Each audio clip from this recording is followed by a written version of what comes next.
Clécia Vanik. Bom dia. Qual exame devo fazer para saber se estou precisando suplementar alguma vitamina? Sangue, exceto vitamina D, tá? A gente não pede vitamina D, porque a vitamina D, a gente tem um metabolismo muito rápido dela. Então, o que a gente costuma pedir é a reserva de vitamina D, que é 25-hidroxivitamina D. A 1,25-hidroxi é exatamente a vitamina D que você tem naquele momento, né?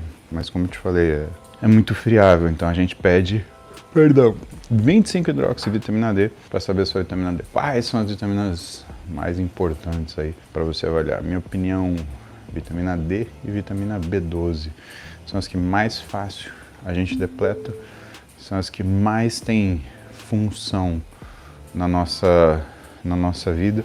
Vitamina D, ela vai de força muscular a equilíbrio glicêmico. Se tem um paciente que tem, por exemplo, diabetes ou ele tem resistência à insulina, quando ele tem alteração de vitamina D, é muito mais difícil ajustar a glicemia dele.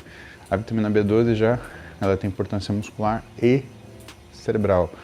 Então ela está ligada com uma capacidade de performance cerebral. E muitas vezes a pessoa, ela tem até alteração do humor, aí quando você vai ver a vitamina B12 dela tá lá, 150. Nossa, que desgraça. Quem é a pessoa que você vai avaliar carência de vitamina B12? São duas populações principalmente. A primeira população são os vegetarianos e veganos, né? Só que para você fazer essa avaliação, você, como é de fundo nutricional, a gente pede ácido metilmalônico, né? Porque muitas vezes a vitamina B12 ela está insuficiente no lugar que ela deveria, e a forma de você avaliar isso é pelo ácido metilmalônico. Segunda população, pacientes que usam metformina, tá? Metformina depleta vitamina D, então a gente precisa necessariamente, se é um paciente que tem diabetes que usa metformina, entrar com vitamina D para ele. RD01, como acrescentar hipercalórico na dieta?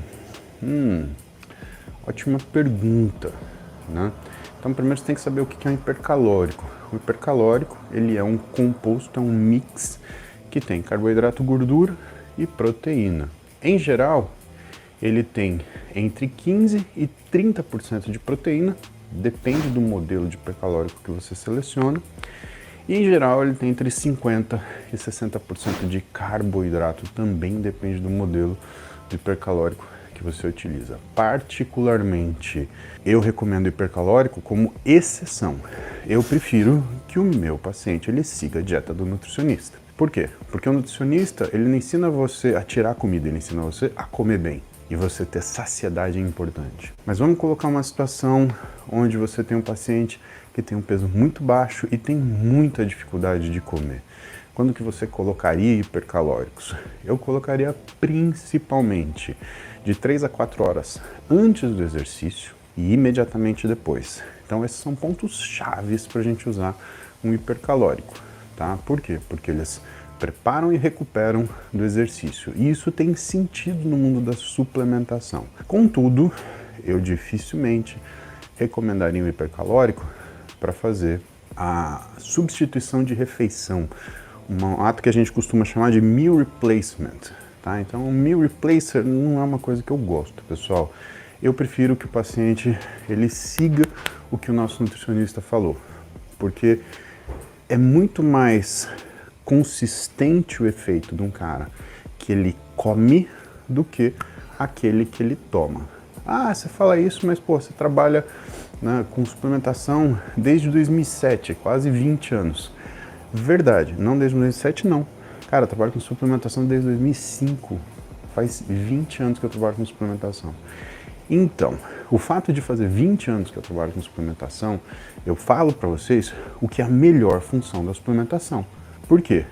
Porque se eu deixo vocês fazerem errado, se eu deixo vocês usarem tipo como meal replacer, né, a revelia, porque é mais fácil, porque é mais prático, porque é mais cômodo, você não vai ter o efeito completo daquele suplemento. E aí você vai falar, porra, mas eu coloquei uma grana nisso para poder ter um resultado.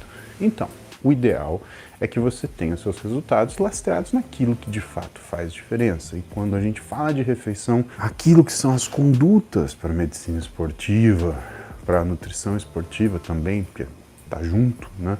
Elas partem de refeição, vão para a suplementação e aí, né, tudo depende do que é o seu objetivo e como que você está chegando nele, né? RD01MB, faz tempo que eu não te vejo por aqui. E aí, RD? O whey deve dividir a porção diária ou pode tomar toda de uma vez? O ideal é que você divida, né? Porque quando você concentra tudo, você acaba tendo, quer queira, quer não, um aproveitamento menor, né? Então você está falando, a gente chama isso de bout, né? De uma salva, né? Quem estudou isso foi Stuart Phillips e a Louise Burke, eu não lembro o ano, acho que foi 2014, e eles fizeram a seguinte experiência. Eles compararam formas da pessoa tomar 80 gramas de whey por dia. A primeira era em 2 dosagens, 2 de 40, então uma de manhã e uma de tarde.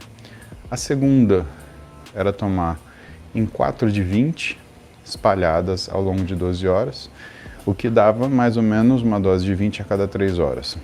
E a última era doses de 10 gramas de whey, ou seja, 10 doses de whey.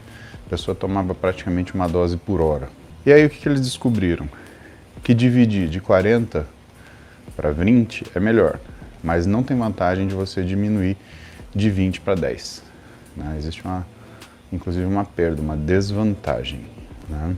E isso tem relação com a capacidade de causar uma coisa chamada leucinemia, que é o nível de leucina no sangue. Quando você abaixa muito a dose do whey, porque você está dividindo demais, você não atinge. E que quando você faz uma dose muito alta, também não funciona, porque passa do ponto. Mas é só procurar Louise Burke e Stuart Phillips. Pergunta rapidinha aí. 3 whey.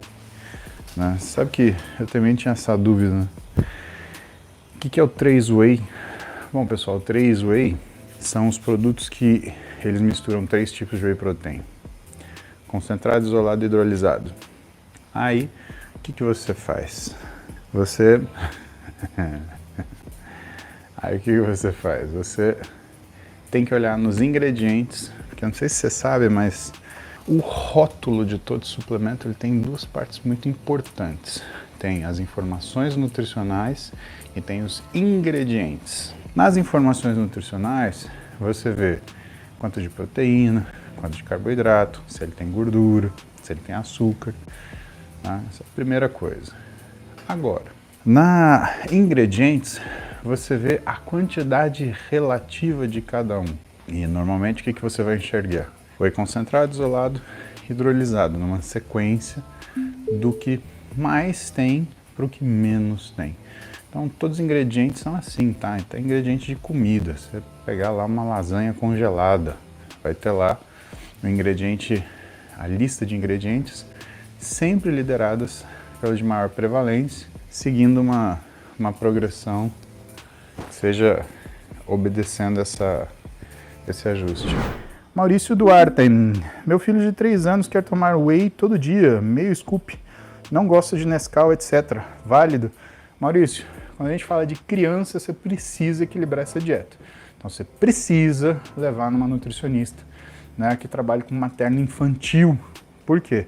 Porque não tem mais ou menos, tá? Então, para de procurar coisa na internet, toma vergonha nessa cara, tira uma moeda do bolso em vez de ficar trocando a roda do seu carro e leva o seu filho numa nutricionista materno infantil. Você vai ver a melhor coisa que você vai fazer para o seu filho, né? Inclusive, acompanhar ele na parte nutricional ao longo da vida. Mas leva numa nutricionista boa, né? De preferência alguém que tenha bastante recomendação, né? E que... Enfim. Na dúvida... Ai. Lembrem assim, né? Se for conveniente para vocês, aperta o botão de seguir aí. Eu tenho recebido algumas mensagens, não são muitas, de que precisou seguir mais de uma vez porque a plataforma derrubou. Eu recebi isso do Instagram e do YouTube. Pelo sim, pelo não, aperta o seguir aí. garante que você vai estar comigo aqui todo dia.